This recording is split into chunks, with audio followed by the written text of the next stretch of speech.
சேலத்தில் அதிமுக நிர்வாகி கொலை வழக்கில் இதுவரை 9 பேர் கைது செய்யப்பட்டுள்ளனர். மேலும் கொலை வழக்கில் தொடர்புடையவர்களை உடனே கைது செய்ய வேண்டும் என்று அதிமுக பொதுச் செயலாளர் எடப்பாடி பழனிசாமி வலியுறுத்தியுள்ளார்.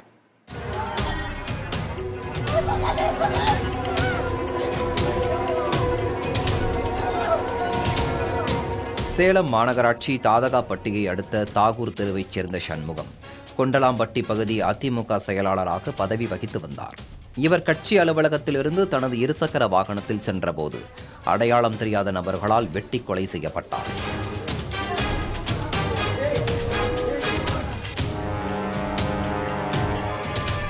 உடனடியாக அப்பகுதியில் இருந்தவர்கள் ஓடி வந்ததால் கொலையாளிகள் அங்கிருந்து தப்பிச் சென்றனர்.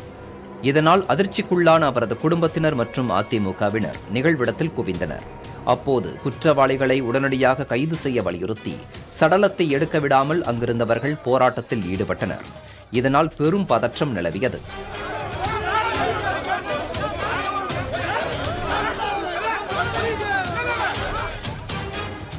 போராட்டக்காரர்களுடன் நீண்ட நேரம் பேச்சுவார்த்தை நடத்திய காவல்துறையினர் உடலை மீட்டு சேலம் அரசு மருத்துவமனைக்கு அனுப்பி வைத்தனர்.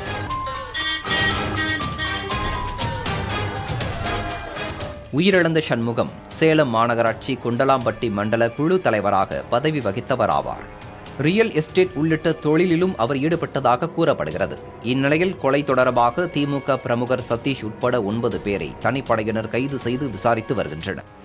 இந்த படுகொலை சம்பவத்திற்கு அதிமுக பொதுச் செயலாளர் எடப்பாடி பழனிசாமி கண்டனம் தெரிவித்துள்ளார். அவர் வெளியிட்டுள்ள அறிக்கையில் சண்முகம் கொடூரமாக படுகொலை செய்யப்பட்டது கண்டனத்திற்கு உரியது என தெரிவித்துள்ளார்.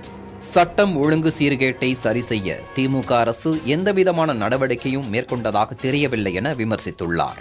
அதிமுக நிர்வாகி சண்முகம் கொலை வழக்கில் தொடர்புடைய அனைத்து குற்றவாளிகளையும் கைது செய்து சட்டப்படி நடவடிக்கை எடுக்க வேண்டும் என எடப்பாடி பழனிசாமி வலியுறுத்தியுள்ளார்.